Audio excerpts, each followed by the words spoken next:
ખાટીપુર તંત્રનો drone સર્વે નિર્ણય ખાડીઓનું drone સર્વે કામ પૂર્ણ થયું છે તો કુલ 188 કિલોમીટર લંબાઈમાં સર્વે કરાયો છે।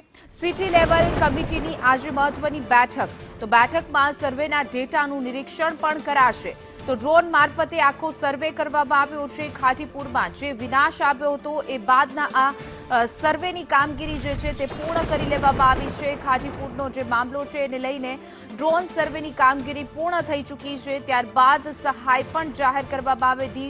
ડીપીઆર તૈયાર કરનાર એજન્સી દ્વારા બારડોલીથી મેંઢોળા નદી સુધી શહેરમાંથી પસાર થતી ખાડીઓમાં વિવિધ જગ્યાએથી ભળતી अन्य नानी मोटी खाड़ीओ सहित कुल 188 किलोमीटर लंबाईमां લીડાર સર્વેની કામગીરી જે છે હાથ ધરવામાં આવી હતી જે આજે સર્વે પૂર્ણ થયો છે।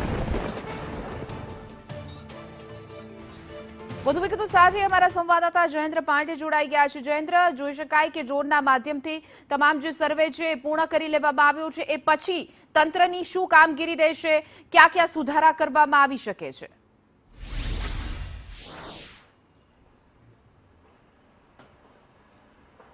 हाँ हिना बिल्कुल कही शकाय છે કે વર્ષો બાદ મનપાને બુદ્ધિ આવ્યું હતું લાગી રહ્યું છે કારણ કે વર્ષોથી સુરત શહેરમાં જે રીતે ખાડીપુરની સમસ્યા સર્જાઈ હતી પરંતુ આ વખતે જે રીતે ખાડીપુર આવ્યું લોકોને લાખો કરોડ નુકસાન થયું ત્યારે મનપા દ્વારા અને રાજ્ય સરકાર દ્વારા આ મામલા તાત્કાલિક ધોરણે જે કાર્યવાહી કરવા માટે સૂચન આપવામાં આવ્યા હતા। ત્યારબાદ જે છે છેલ્લા 4 દિવસથી જે વિસ્તારમાં ખાડીપુર આવતા ત્યાં આજુબાજુ અને ખાડીનું જે છે લેવલ અને અન્ય જે દબાણો તેને લઈને સર્વેની કામગીરી હાથ ધરવામાં આવી હતી। ડીપીઆર દ્વારા કામગીરી હાથ ધરવામાં આવી। સર્વે આખી ડ્રોન દ્વારા સમગ્ર માહિતી જે છે એકત્રિત કરવામાં આવી છે। કયા સ્થળે કેટલું દબાણ છે અને કઈ રીતે દબાણ છે, કેટલી ખાડીની પહોળાઈ કઈ રીતે સમગ્ર બાબત જે છે તેમાં ઉલ્લેખ કરવામાં આવ્યો છે। તે આખો રિપોર્ટ તૈયાર કરીને આજે બીજી વખત જ્યારે મીટિંગ ભરાશે ત્યારબાદ તે કમિશન તરફ મૂકવામાં આવશે। ત્યારબાદ તે જે દબાણો છે તે દબાણો દૂર કરવામાં આવશે। બીજી બાજુ એમ પણ વાત સામે આવી રહી છે કે આ દબાણો કોના દ્વારા કરવામાં આવ્યા હતા, કયા વર્ષમાં કરવામાં આવ્યા હતા, કોણે ફાઇલ પાસ કરી હતી, એટલે કે જે જવાબદાર અધિકારીઓ છે તેમના વિરુદ્ધમાં કડકમાં કડક કાર્યવાહી થશે।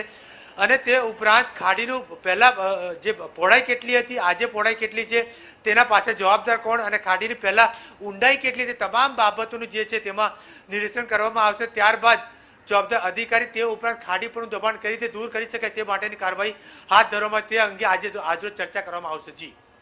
જી જયેન્દ્ર, સમગ્ર માહિતી બદલ આપનો આભાર।